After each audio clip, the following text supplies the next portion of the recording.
नमस्कार प्यारे साथियों, मैं अजीत स्वागत करता हूं आपके अपने प्यारे परिवार रोजगार विद अंकित पर। कैसे हैं आप सब लोग? बहुत अच्छे होंगे, स्वस्थ होंगे, लाजवाब होंगे। हमारी पॉलिटी चल रही है और पॉलिटी में हमारा जो टॉपिक है ये है मूल अधिकार। क्या होगा? मूल अधिकार। और मूल अधिकार की अगर मैं बात करूंगा तो आप मुझे बताइए कि सर मूल अधिकार जब हम यहाँ पर पढ़ेंगे, सारी चीज़ें हम लोग बहुत बेहतरीन तरीके से पढ़ रहे हैं। फंडामेंटल ड्यूटीज़, आप मुझे बताइएगा sir, fundamental duties, fundamental duties. चलिए यहाँ पर चीज़ें हम पढ़ेंगे फंडामेंटल ड्यूटीज़ के बारे में। आप मुझे सर, फंडामेंटल राइट्स है, नॉट ड्यूटीज़। फंडामेंटल राइट्स हम यहाँ पढ़ेंगे, ठीक है? क्या पढ़ेंगे? Fundamental rights. अधिकार पढ़ रहे हैं।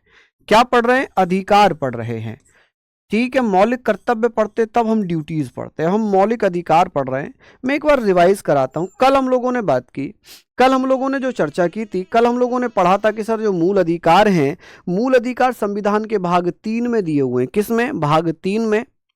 भाग 3 को मैग्ना कार्टा कहते हैं। संविधान का मैग्ना कार्टा किसे कहते हैं? भाग 3 को कहते हैं। मूल अधिकार जो है वो पहले कितने थे? तो पहले मूल अधिकारों की संख्या हुआ करती थी 7, लेकिन 44वें संविधान संशोधन अधिनियम 1978 के द्वारा मूल अधिकारों की संख्या घटाकर कितनी कर दी? 6 कर दी। कितनी कर दी? 6।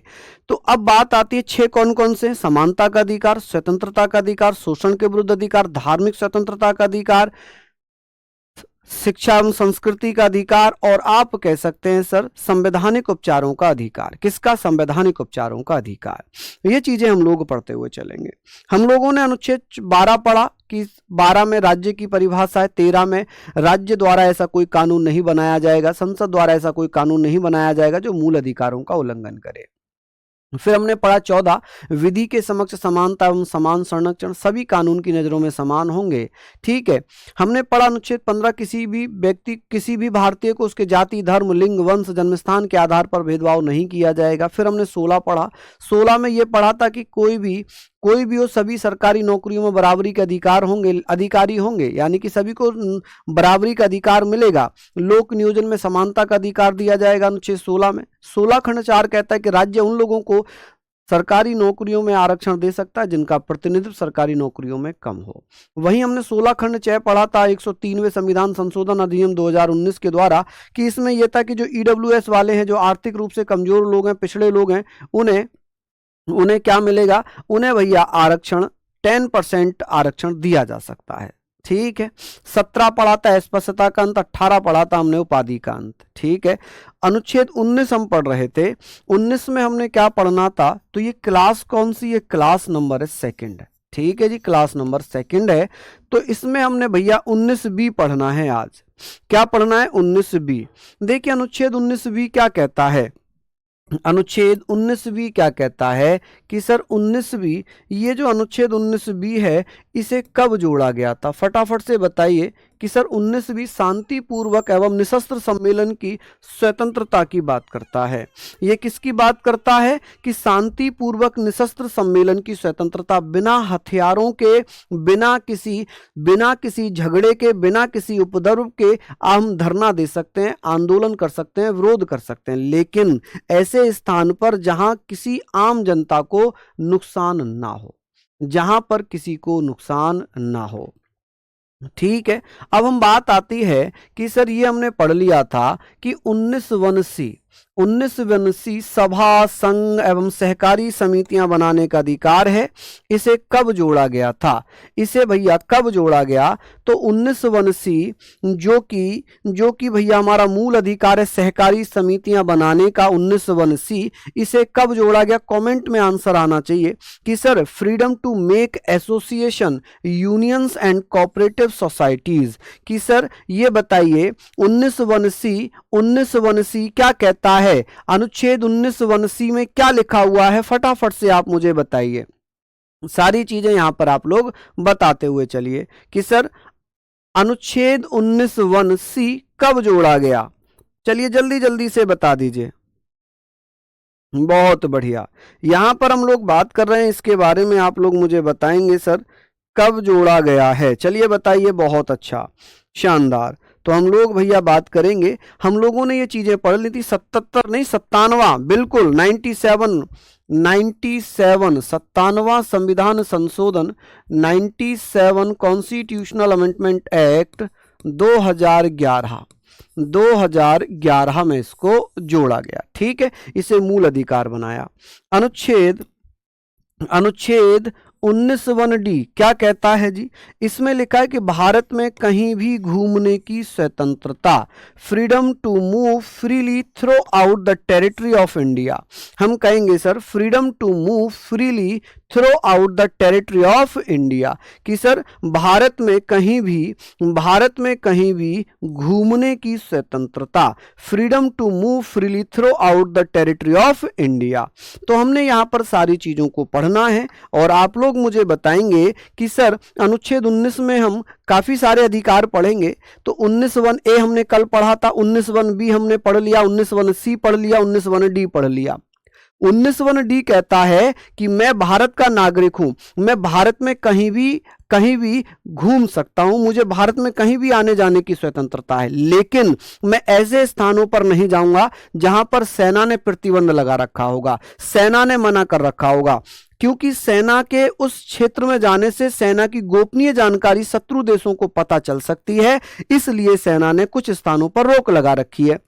वहां लिखा है ना कि ये आम रास्ता नहीं है ना, बहुत सारी जगहों पर लिखा रहता है। तो ऐसे स्थानों पर जहां से हमारे देश की सुरक्षा कॉम्प्रोमाइज्ड हो सकती है, उन स्थानों पर जाने से रोक लगाई जा सकती है। तो वहां अनुच्छेद 19(1)(d) का उल्लंघन हो सकता है, क्योंकि यह व्यवस्था हमारे संविधान में ही दी हुई है। तो हमने लिखा 19(1)(d), भारत में कहीं भी घूमने की स्वतंत्रता। 19(1)(e) निवास या बसने की स्वतंत्रता, freedom to reside and settle. मैं भारत का निवासी हूं, मैं भारत का निवासी हूं, भारत का स्थायी निवासी हूं, नागरिक हूं, तो मुझे भारत में कहीं भी निवास करने की स्वतंत्रता है, कहीं भी निवास करने की स्वतंत्रता है। ठीक है जी। चलिए हम लोग यहां पर बात करेंगे कि सर भारत में निवास या वसने की स्वतंत्रता इसमें दी गई है 19(1)(e). तो 19(1)(a) में प्रेस की स्वतंत्रता थी, बोलने अभिव्यक्ति की स्वतंत्रता के अंतर्गत प्रेस की स्वतंत्रता थी, विचारों की स्वतंत्रता थी, शांत रहने की स्वतंत्रता थी, इंटरनेट के प्रयोग की स्वतंत्रता थी, झंडा फहराने की स्वतंत्रता थी। 19(1)(b) में शांतिपूर्वक निशस्त्र सम्मेलन की स्वतंत्रता, 19(1)(c) में संघ सभा पार्टी सहकारी समिति बनाने की स्वतंत्रता, 19(1)(d) में भारत में कहीं भी आने जाने की स्वतंत्रता, 19(1)(e) में भारत में कहीं भी बसने की स्वतंत्रता। ठीक है, अब बात आती है, ये लिख लिया था ना क्योंकि एडवांस में ये कल मिल गई थी। बात आती है 19(1)(g). अब आप कहेंगे सर एफ कहां गया, 19(1)(f) कहां गया? अच्छा, किस किस के मन में ये क्वेश्चन आया कि 19(1)(f) कहां चला गया? कि भाई 19(1)(e) के बाद 19(1)(f) आना चाहिए था, यहां पर मैंने 19(1)(g) लिख दिया, 19(1)(g) मैंने लिख दिया, तो 19(1)(f) कहां चला गया? किस किस के मन में आया क्वेश्चन? हाथ खड़ा करेंगे कि किस किस के मन में यह क्वेश्चन आया कि 19(1)(f) कहां चला गया। देखते हैं कि कितना सीरियस होके आप पढ़ रहे हैं। चलिए बताइए जल्दी से, 19(1)(f) कहां चला गया? अर्पित शर्मा कह रहे हैं यस सर, मतलब आपके मन में डाउट हुआ ना कि 19(1)(f) कहां चला गया। स्वप्नील सिंह ने गजब, बहुत बढ़िया, एफ हटा दिया गया है, गजब स्वप्नील, बहुत बढ़िया, शानदार। श्रेया गुप्ता, अरे गजब, सब रिवीजन कर रहे हैं इसका मतलब। अच्छा कुछ है, सोनाली कह रही है हाँ बताइए। अच्छा और कौन है? कल्पना भी कह रही है बताइए, बहुत बढ़िया। विनय कह रहे हैं बताइए, बहुत तेज घूसा पड़ेगा, बहुत तेज। कल हमने पढ़ा नहीं था कि 44वें संविधान संशोधन अधिनियम 1978 के माध्यम से अनुच्छेद 19(1)(f) और आर्टिकल 31 को हटाकर अनुच्छेद 300 का में शामिल कर दिया संपत्ति का अधिकार। कल हमने पढ़ा नहीं था कि 44वें संविधान संशोधन अधिनियम 1978 के द्वारा हटा दिया गया था, पढ़ा था ना? तो काहे पूछ रहे हो जी, रिवीजन नहीं किए हो ना? रिवीजन बहुत जरूरी है जी, करना पड़ेगा, बिना रिवीजन के काम चलेगा ही नहीं। बिना रिवीजन के काम चलेगा नहीं। चलिए, हमने यहां पर पढ़ लिया कि किसी भी व्यवसाय या व्यापार की स्वतंत्रता, ऐसे व्यापार को आप कर सकते हैं जो संवैधानिक रूप से सही हो। ऐसा व्यापार नहीं कर सकते जिससे आपके जिससे जिससे दूसरे लोगों को नुकसान हो, जो संवैधानिक रूप से गलत हो। कि भाई मुझे तो जो है दारू बेचनी है, बहुत पैसा आएगा, व्यापार करने के अधिकार है। तो दारू बेचना भैया व्यापारिक अधिकार नहीं है, मूल अधिकार नहीं है। दारू बेचने के लिए लाइसेंस लेना पड़ता, बहुत सारी फॉर्मेलिटीज होती हैं, इसलिए तो हर कोई दारू नहीं बेच सकता।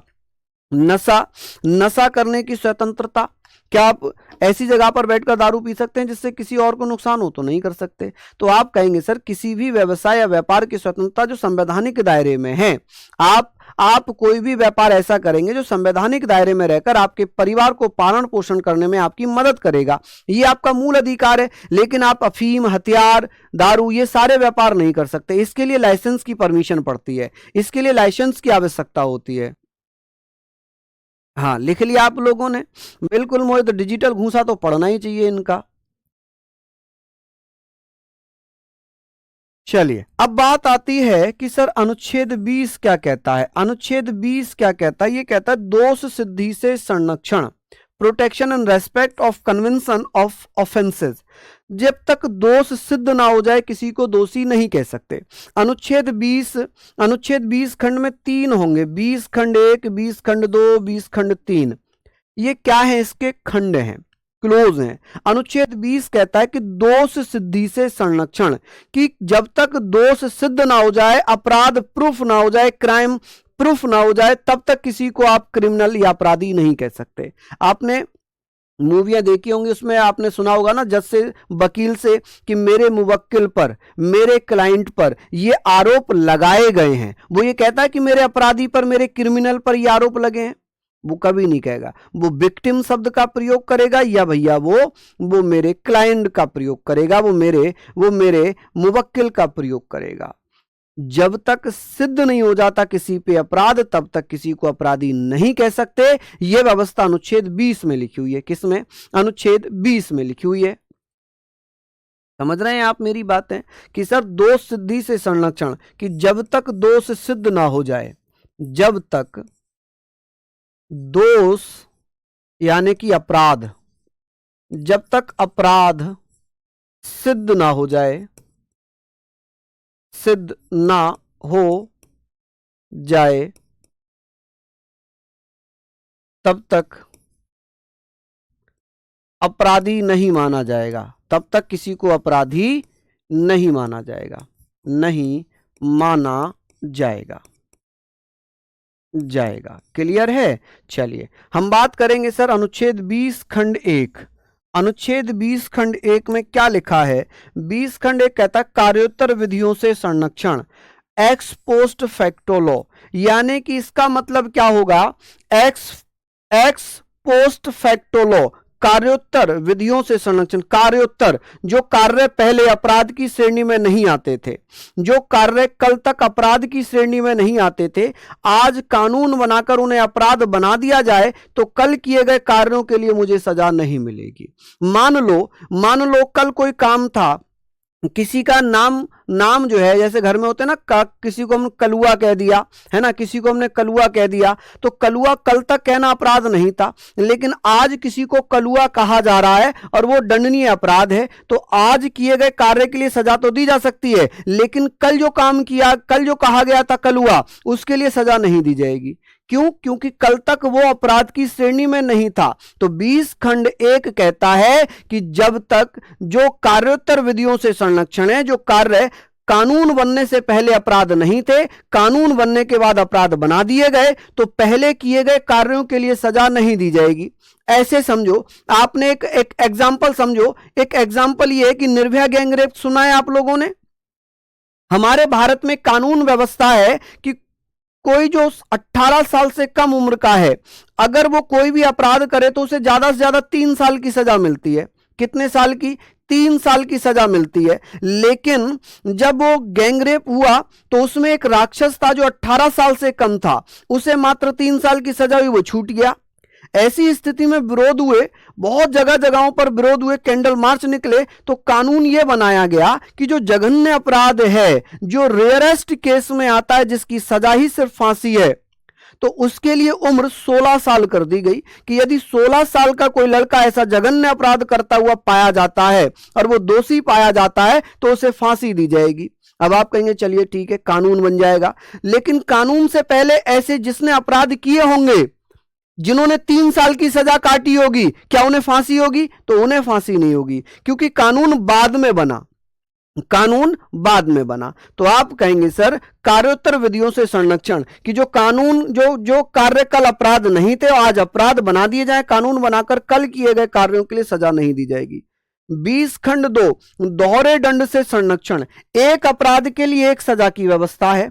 20 खंड 2 कहता है, आर्टिकल 20 क्लोज 2 कहता है कि यदि एक अपराध किसी ने किया है तो उसे एक ही अपराध की सजा मिलेगी, उसे बार बार सजाएं नहीं दी जाएंगी एक अपराध के लिए। अलग अलग अपराधों में, अलग अलग क्राइम में उसे अलग अलग सजाएं हो सकती हैं, लेकिन एक क्राइम के लिए उसे एक ही सजा मिलेगी। ऐसी व्यवस्था किसमें दी हुई है? Conservation for dual punishment has been given in the article 20 clause 2। अनुच्छेद 20 खंड 2 कहता है कि दोहरे दंड से संरक्षण।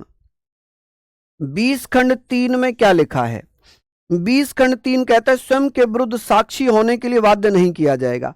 मैं अपराधी हूं, मैंने चोरी की है, पुलिस जबरदस्ती मुझसे यह कबूल नहीं करवा सकती, कबूल कर कि तूने ही चोरी की है, तूने ही अपराध किया, तूने ही मर्डर किया है। जबरदस्ती पुलिस मुझसे मेरे खिलाफ गवाही नहीं दिलवा सकती। आपको आपके खिलाफ गवाही देने के लिए पुलिस मजबूर नहीं कर सकती। मान लो आप थाने में हो और पुलिस आपको मार पीट कर रही है बहुत तगड़ा, और आपसे कह रही कबूल कर तूने गुनाह किया है। आपने वहां कह दिया जी हाँ मैंने गुनाह किया है। आप गए कोर्ट में और कोर्ट में आपने कहा कि जज साहब, मिलॉर्ड, इन्होंने बहुत मारा है मुझे, पुलिस वालों ने बहुत मारा है जी, जबरदस्ती मेरा बयान लिया है, मुझसे जबरदस्ती कबूल करवाया कि अपराध मैंने किया है। तो कोर्ट में जज साहब उन पुलिस वालों को सस्पेंड कर देंगे, उनके खिलाफ कानूनी कार्रवाई करवा देंगे, क्योंकि 20 खंड 3 यह कहता है कि किसी भी व्यक्ति को उसके स्वयं के खिलाफ गवाही देने के लिए बाध्य नहीं किया जा सकता। समझ रहे हैं आप मेरी बात? यहां तक आपने समझा? चलिए, यहां तक समझ लिया आप लोगों ने? यहां तक समझ लिया क्या? बताइए। आगे बात करते हैं, आगे बात करते हैं कि भैया अनुच्छेद 21 प्राण एवं दैहिक स्वतंत्रता, प्रोटेक्शन। अब ये बताइए कि सर प्राण एवं दैहिक स्वतंत्रता का संरक्षण, मुझे जीवित रहने का अधिकार है, मुझे अपनी दैहिक स्वतंत्रता, पर्सनल लिबर्टी, मेरी मर्जी मैं जिससे चाहूं शादी करूं, पर्सनल लिबर्टी, मेरी मर्जी है मैं जिसके साथ चाहूं उसके साथ शादी करूं। तो इसमें क्या है, देखिए प्राण एवं दैहिक स्वतंत्रता में क्या आ जाएगा? आप कहेंगे साफ पानी का अधिकार, साफ पानी। अगर आपको गंदा पानी दिया जा रहा है, आप बीमार पड़ सकते हैं, आपकी मृत्यु हो सकती है। ठीक है। चिकित्सा, चिकित्सा आपने देखा होगा, चिकित्सीय सहायता, चिकित्सीय सहायता यानी कि मेडिकल हेल्प। आपने देखा होगा कि पहले किसी को गोली लगी, एक्सीडेंट हुआ, कुछ भी हुआ, डॉक्टर कहते थे जी पुलिस केस है, पहले पुलिस को लेकर आओ, तब हम इसको देखेंगे, तब हम इसको देखेंगे। लेकिन यहां पर क्या होगा, यहां पर क्या होगा, यहां होगा चिकित्सीय सहायता।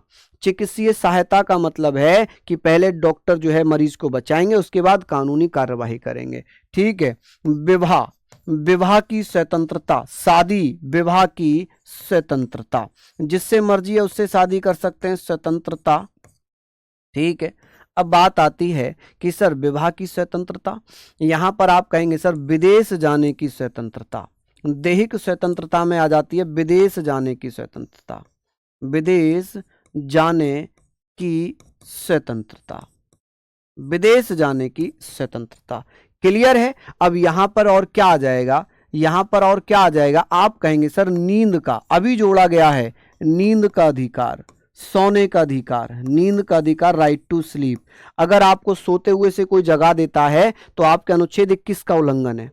अब ये मत कहना कि मम्मी डेली सुबह सुबह जगा देती हैं, मम्मी के खिलाफ आप कुछ नहीं कर सकते, लेकिन अनुच्छेद 21 है, अनुच्छेद 21 कहता है कि यदि आप सो रहे हैं और आपको सोते हुए कोई जगाता है तो आपके अनुच्छेद 21 का उल्लंघन हो रहा है, अनुच्छेद 21 का उल्लंघन हो रहा है, राइट टू स्लीप का उल्लंघन हो रहा है। निजता का अधिकार, निजता, आप कहेंगे सर राइट टू प्राइवेसी, निजता का अधिकार, का अधिकार, ठीक है, अधिकार। जैसे आपका आधार कार्ड है, आपके आधार कार्ड को हर जगह अगर मांगा जा रहा है, कंपलसरी किया जा रहा है, तो ये आपके अनुच्छेद 21 का उल्लंघन है, क्योंकि आधार कार्ड के लगते ही आधार कार्ड के नंबर से आपकी सारी पर्सनल डिटेल खुल जाती हैं, तो वो अनुच्छेद 21 का उल्लंघन है। किसका? अनुच्छेद 21 का उल्लंघन है। समझ रहे हैं आप मेरी बात? सर किससे मांग करेंगे, किसकी मांग करनी है आशुतोष जी?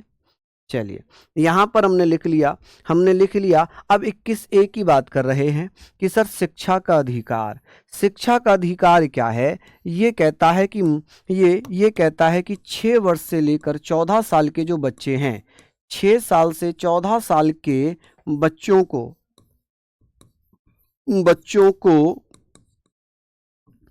निःशुल्क, आप कहेंगे सर कैसा? निःशुल्क व अनिवार्य शिक्षा, व अनिवार्य शिक्षा, अनिवार्य शिक्षा। चलिए ठीक है। अब ये बताइए कि सर ये कब जोड़ा गया, ये कब जोड़ा गया है? तो ये जो आर्टिकल है ये जोड़ा गया था 86वें संविधान संशोधन, 86वें कॉन्स्टिट्यूशनल अमेंडमेंट एक्ट 2002, ठीक है। इसे कब जोड़ा गया? 86वें संविधान संशोधन अधिनियम 2002 के द्वारा इसे जोड़ा गया। अब इसकी अगर मैं बात करूं तो आप कहेंगे सर 86वें संविधान संशोधन अधिनियम 2002 के द्वारा इसे जोड़ा गया था, इसे कानून कब बनाया? इसे कानून द्वारा जोड़ा गया, द्वारा जोड़ा, कानून या अधिनियमित कब किया गया? आप कहेंगे सर इसे कानून या अधिनियमित कब किया गया? जल्दी से बताइए, अधिनियमित, अधिनियमित कब किया गया? तो इसे अधिनियमित किया गया है कब? 2009 में, कब? 2009 में। चलिए अब बात आती है कि सर इसे लागू कब किया गया? इसे लागू कब किया गया? लागू किया गया है 1 अप्रैल 2010 में, 1 अप्रैल 2010 में। चलिए यहाँ पर हम लिखेंगे। नेक्स्ट हम यहाँ पर बात कर रहे हैं कि सर अनुच्छेद 22 क्या कहता है? गिरफ्तारी एवं निरोध से संरक्षण, protection against arrest and detention in certain cases. किसी को घर पर गिरफ्तार करना, हाउस अरेस्ट करना, हाउस अरेस्ट करना। अनुच्छेद 22 कहता है कि मुझे क्यों गिरफ्तार किया जा रहा है, कारण क्या है? आप कारण पूछ सकते हैं कि आपको गिरफ्तार किस लिए किया जा रहा है, आपकी गिरफ्तारी का कारण क्या है। अगर आपको गिरफ्तार किया जा रहा है तो 24 घंटे के अंदर अंदर मजिस्ट्रेट के समक्ष पेश किया जाए और फिर आपको अपने पसंद का वकील चुनने का अधिकार है। सर जी ये सब मेनका गांधी, विदेश जाने का अधिकार है, विदेश जाने की स्वतंत्रता मेनका गांधी बनाम 1978 में किया गया था, ठीक है। मेनका गांधी वर्सेस संघ सरकार 1978। गिरफ्तारी अगर आपको की गई है तो क्यों गिरफ्तार किया गया है, क्यों, कारण क्या है? तो ये आप पूछेंगे जी मुझे क्यों गिरफ्तार कर रहे हो, क्या कारण है, ठीक है। अगर गिरफ्तार किया जा रहा है तो 24 घंटे के अंदर अंदर, 24 घंटे के अंदर अंदर मैजिस्ट्रेट के समक्ष पेश किया जाएगा, मैजिस्ट्रेट के समक्ष पेश किया जाए और भैया आप अपना वकील चुन सकते हैं। क्या कर सकते हैं? अपना वकील चुन सकते हैं। कि आप कहते नहीं कि मेरा वकील आएगा, मैं अपने वकील से बात करके बताऊंगा, मैं तब तक कोई बयान ही नहीं दूंगा जब तक मेरा वकील नहीं आ जाएगा, मैं अपने वकील से बात करूंगा उसके बाद ही कोई बयान दूंगा, ठीक है। समझ गए आप लोग? तो ये बातें हो गई इसमें। नेक्स्ट है शोषण के विरुद्ध अधिकार, शोषण के विरुद्ध अधिकार, ठीक है। राइट अगेंस्ट एक्सप्लॉयटेशन, जैसे अनुच्छेद 23 है मानव दुर्व्यापार एवं बलात् श्रम का प्रतिषेध। इसमें क्या लिखा हुआ है? मानव दुर्व्यापार, मानव दुर्व्यापार यानी कि प्रोहिबिशन ह्यूमन ट्रैफिकिंग, यानी कि मनुष्यों को बेचना, मनुष्यों को बेचना, ये सब क्या है? मनुष्यों को बेचना वगैरह ये सब क्या हो जाएगा? तो आप कहेंगे सर ये सब किस में आ जाएगा? ये सब आएगा भैया मानव दुर्व्यापार में। जैसे महिलाओं को, बच्चों को बेच दिया जाता है। आपने देखा कि एक महिला ने अपने बच्चे को बेच दिया था कि मुझे 17 प्रो मोबाइल चाहिए इसलिए मैं अपने बच्चे को बेच रही हूँ, तो ये केस अभी सामने आया। एक केस आपने और देखा, एक पिता जो है अपने बेटे को बेच रहा है कि बड़ा सुंदर है, आप देख लोगे तो खरीद लोगे। वो 4.5 लाख रुपए में अपने बेटे को बेच रहा था कि मेरे ऊपर बहुत ज़्यादा कर्ज है। तो इस प्रकार की जो चीज़ें हो रही हैं, ये संविधान के अनुच्छेद 23 का उल्लंघन है। किसका? अनुच्छेद 23 का उल्लंघन है। सर मांग किससे कर सकते हैं अनुच्छेद 21 में? Direct supreme court, high court.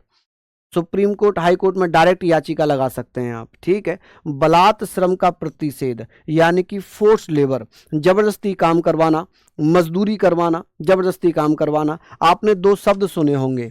आपने एक शब्द सुना होगा बेगारी, आपने एक शब्द सुना होगा बेगारी, और एक शब्द सुना होगा बंधुआ मजदूरी। बंधुआ मजदूरी, बंधुआ मजदूरी, आप कहेंगे सर मजदूरी, मजदूरी, ठीक है जी। ये चीजें हमने पढ़ ली। अब ये मुझे बताइए, ये मुझे आप बताइए, बेगारी या बंधुआ मजदूरी? बेगारी और बंधुआ मजदूरी, बेगारी का मतलब होता है कि बिना पैसे के काम करना, बिना पैसे के काम करवाना बेगारी होती है।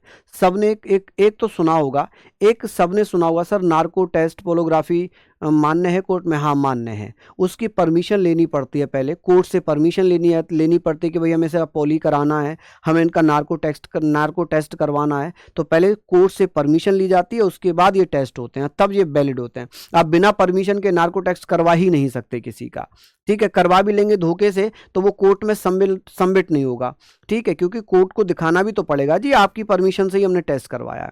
समझ रहे हैं? अब बात यहां पर आती है कि सर ये बताइए बेगारी क्या है? आपने हर किसी के घर में, हर किसी के मम्मी पापा से सुना होगा, पापा तो खैर कम लेकिन मम्मी ज्यादा बोलती हैं कि बेगारी करते रहो बेटा दूसरों की। अगर आप किसी दूसरे के काम में चले गए, किसी के साथ चले गए, तो मम्मी क्या कहती हैं कि दूसरों की बेगारी में लगे रहो, अपना काम मत करना। तो बिना पैसे के किया जाने वाला काम बेगारी कहलाता है। क्या कहलाता है? बेगारी कहलाता है, ठीक है। अनुच्छेद 23 में लिखा बेगारी, बिना पैसे के काम करना। बधुआ मजदूरी है किसी को अपने घर पर जबरदस्ती रोक कर काम करवाना। गांव में, बहुत सारे गांव में मैंने देखा है कि जो थोड़े से मेंटली डिस्टर्ब हैं या बहुत ज़्यादा गरीब हैं, जो बंगाल से या उड़ीसा से या कहीं से भी आकर रह रहे हैं, उन्हें घर में रख लिया, उनसे घर का काम करा रहे हैं, खेतों का काम करा रहे हैं, उन्हें उनके घर जाने नहीं देते। वो होती है बधुआ मजदूरी। क्या होती है? बधुआ मजदूरी। चलिए, अब बात होती है बालकों के नियोजन का प्रतिषेध। ये कहता है कि ऐसे बच्चे ऐसे बच्चे जो 14 साल से कम आयु के हैं। आप कहेंगे सर 14 साल से कम आयु के बच्चे, कम आयु के बच्चे के बच्चों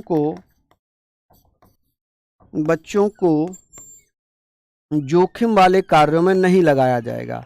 जोखिम वाले कार्यों में नहीं लगाया जाएगा, वाले कार्यों में नहीं लगाया जाएगा, नहीं लगाया जाएगा,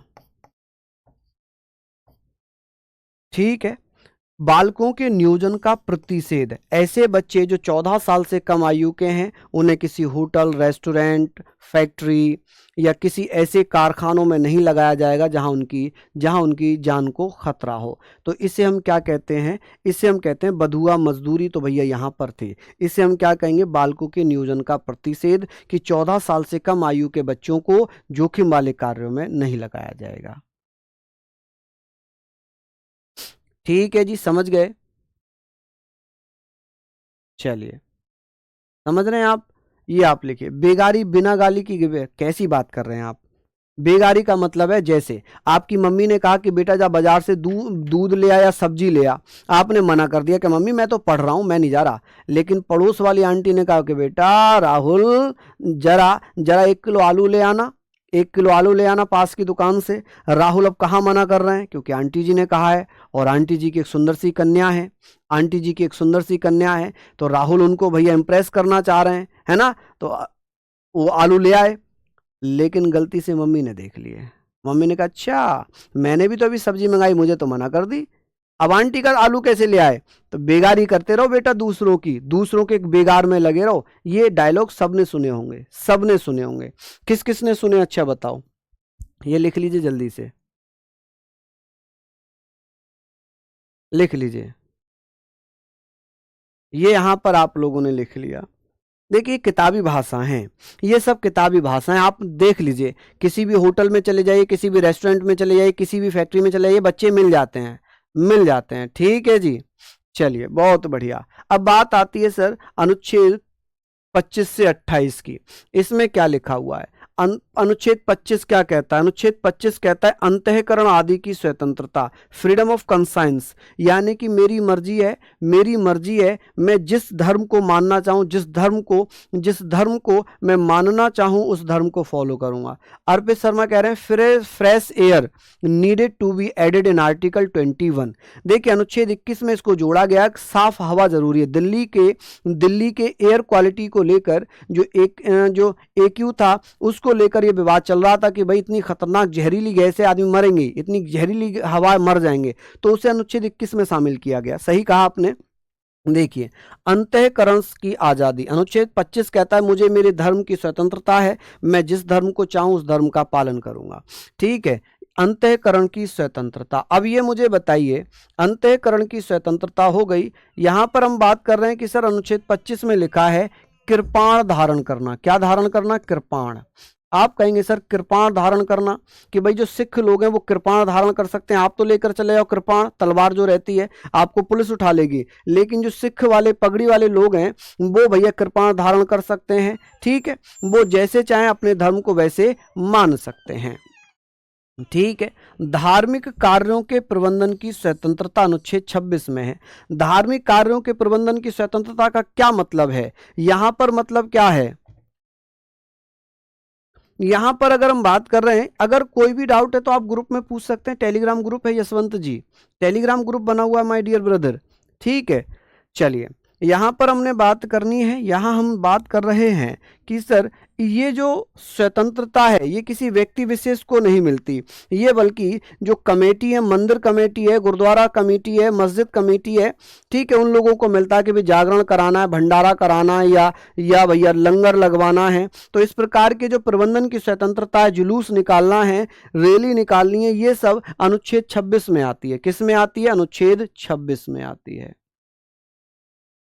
धर्म परिवर्तन की अगर बात कर रहे हैं तो अनुच्छेद 25 में यदि कोई अपनी मर्जी से अपना धर्म परिवर्तित करना चाहता है तो कर सकता है, लेकिन कोई लालच के, डर के वजह से धर्म परिवर्तित कर रहा है तो वो अनुच्छेद 25 का उल्लंघन है, वो 25 का उल्लंघन है। मान लीजिए कोई लालच दे किसी को कि भाई आप इस धर्म से इस धर्म में आ जाओ, आपको इतने लाख रुपए दे देंगे, इतना घर बनवा देंगे, इतने आपकी शादी जिससे आप कहोगे उससे करा देंगे, तो वो लालच है, वो लालच गलत है, वो संवैधानिक नहीं है।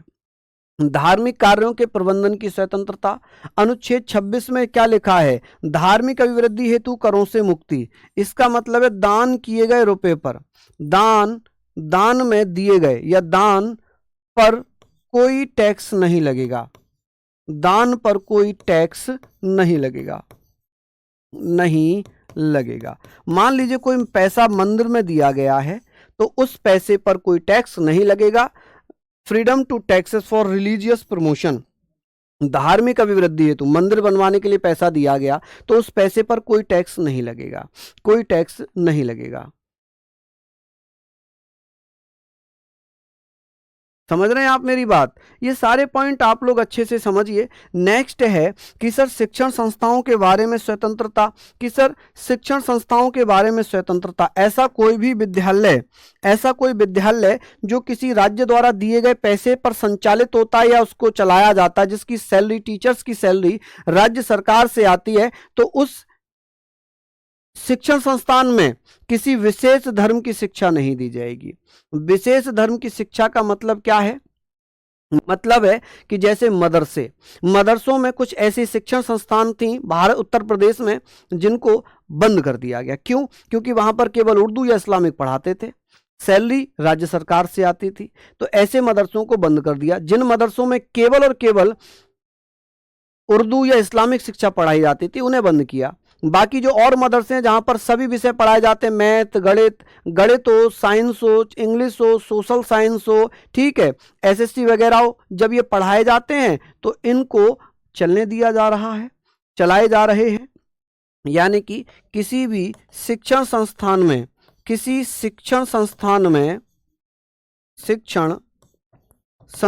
में में कोई विशेष धर्म की शिक्षा नहीं दी जाएगी। विशेष धर्म की शिक्षा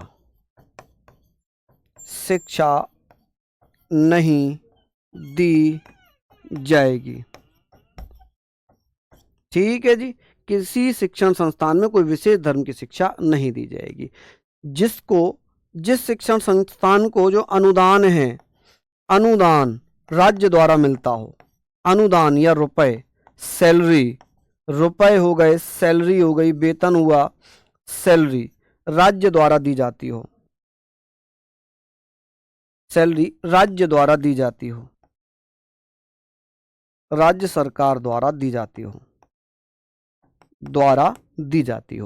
ठीक है। तो ये आप लोग अच्छे से पढ़िए।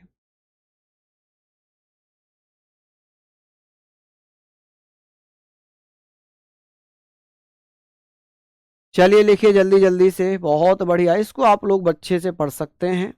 चलिए यहाँ तक आपने लिख लिया होगा। अब आप मुझे बताइए कि ये पॉइंट आपको समझ में आ गए सारे? क्या सारी चीज़ें?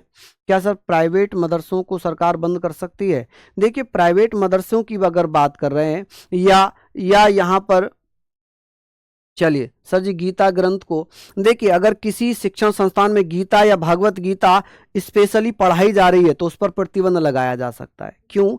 धार्मिक शिक्षा नहीं पढ़ाई जाएगी, चाहे वो गीता हो, चाहे वो उर्दू हो, या चाहे कुछ भी हो। जिस संस्थान को प्राइवेट चलाया जा रहा हो, अपने पैसे पर चलाया जा रहा हो, तो उनको बंद नहीं किया जा सकता। जैसे इस्कॉन टेम्पल है, इस्कॉन टेम्पल जो जहां पर वैदिक शिक्षाएं दी जाती हैं, गीता का उपदेश दिया जाता है, उन्हें पढ़ाया जाता है, वो प्राइवेट चल रहे हैं, उन्हें सरकार से पैसा नहीं आता है, तो उन्हें बंद नहीं किया जाएगा। ठीक है, अल्पसंख्यक अगर चाहें अपना शिक्षण संस्थान स्थापित करने के लिए तो वो चला सकते हैं, अपना वो प्राइवेट है वो चला सकते हैं, पढ़ा सकते हैं, उन्हें कोई नहीं रोकेगा। ऐसे स्कूल या ऐसे शिक्षण संस्थानों पर रोक लगाई जाएगी जिन्हें पैसा तो सरकार से लिया जाता है लेकिन वो विशेष धर्म की पढ़ाई करा रहे हैं, तो उन पर रोक लगेगी। मेरा ये उद्देश्य है कहने का। ठीक है जी, समझ गए? यहां तक आपने समझे?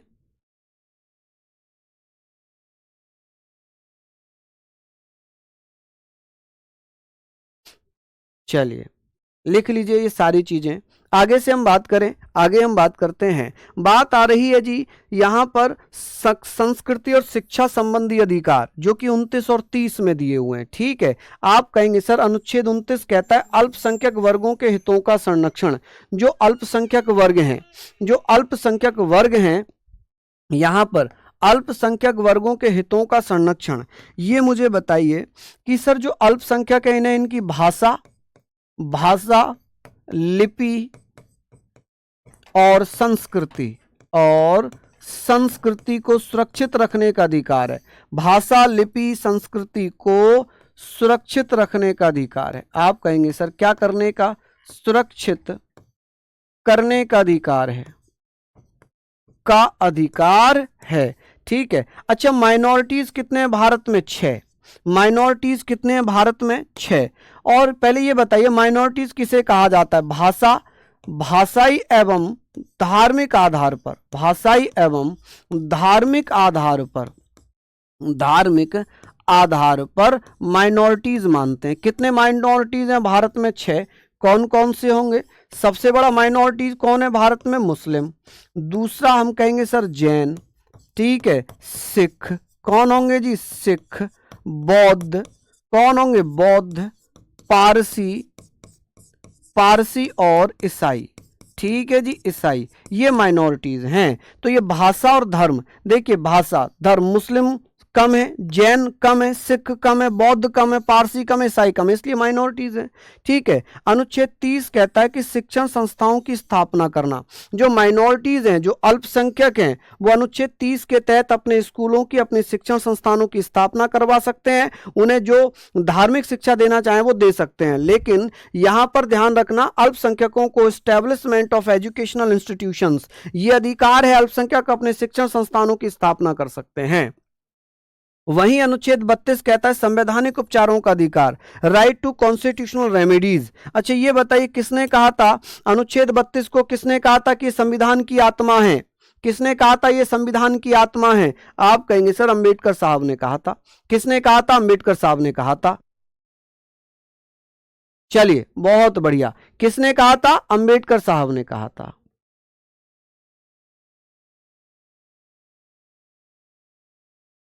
चलिए ये सारी चीजें लिखिए।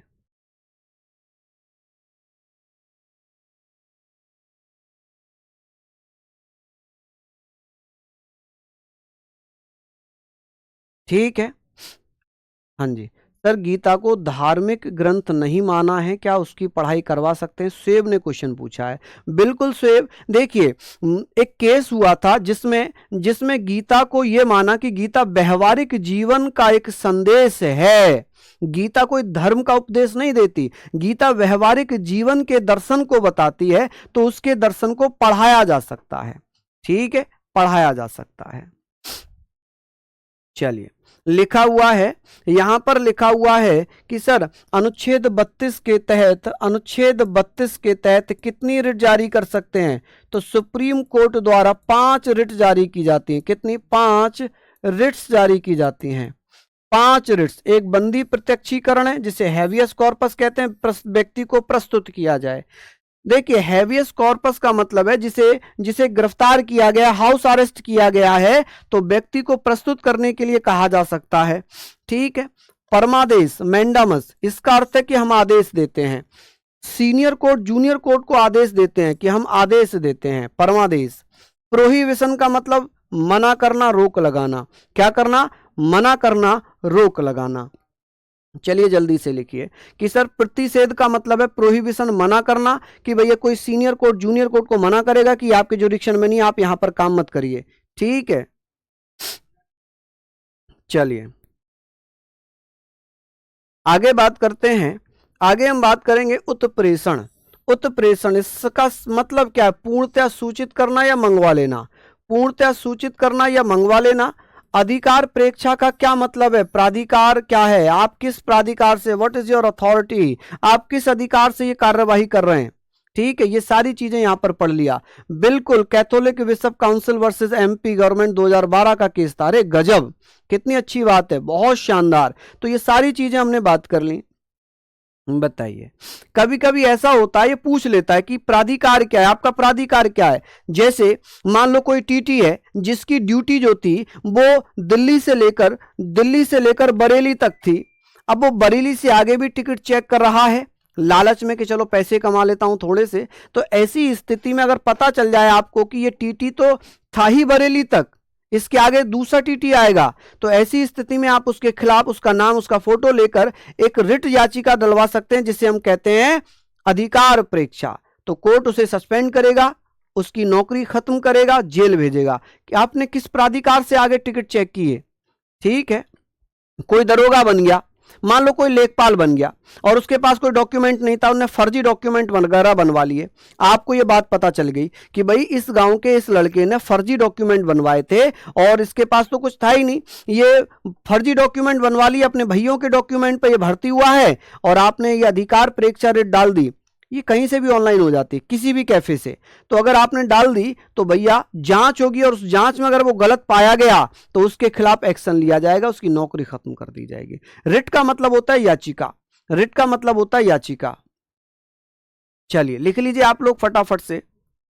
अब बात आती है विदेशी और भारतीयों को कौन कौन से मौलिक अधिकार प्राप्त हैं। 33, 34, 35 बहुत इंपॉर्टेंट है नहीं, हालांकि अगर फिर भी आप चाहें तो ये पढ़ सकते हैं कि 33 जो है अनुच्छेद 33 जो है संविधान के भाग 3 का उल्लंघन करता है, 34 में सैन्य विधि है और अनुच्छेद 35 में लिखा है कि संसद जिन अधिकारों को संविधान के भाग 3 में दंडनीय अपराध माना गया है, जैसे 23 और अनुच्छेद 23 और 17, उसके लिए कानून बना सकता है।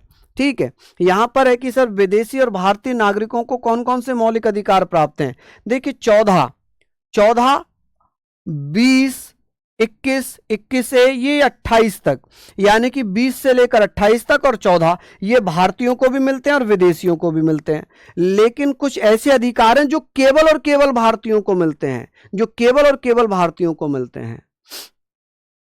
स्वप्निल कह रहे हैं सर आरपीएफ वाले टीसी आरपीएफ वाले टीसी करते हैं, मुझे पकड़ा था।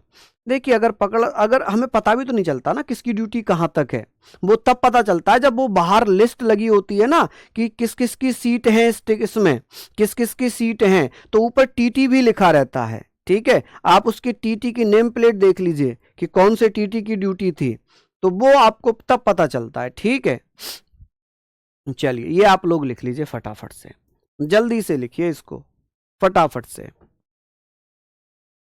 अब बात आती है भारतीयों को, केवल भारतीयों को कौन कौन से 15, 16, 19, 29, 30, ये वो आर्टिकल हैं जो केवल और केवल भारतीयों को मिलते हैं, बाकी किसी को नहीं मिलेंगे।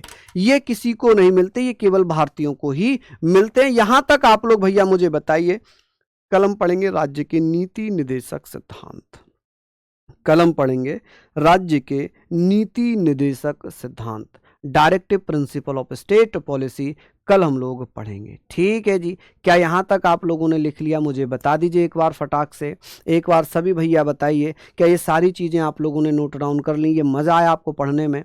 ठीक है, आरपीएफ वालों को अधिकार ही नहीं है टिकट चेक करने का, आरपीएफ वाले चेक कर ही नहीं सकते, केवल टीटी कर सकता है। टिकट कलेक्टर बोलते हैं, टीसी टिकट चेकर बोलते हैं, केवल टीसी चेक कर सकता है। ठीक है जी, चलिए तो क्लास अच्छी लगी होगी, सब मजा आया होगा आपको पढ़ने में। कल मिलेंगे राज्य के नीति निर्देशक सिद्धांतों में, तब तक के लिए जय हिंद, जय भारत।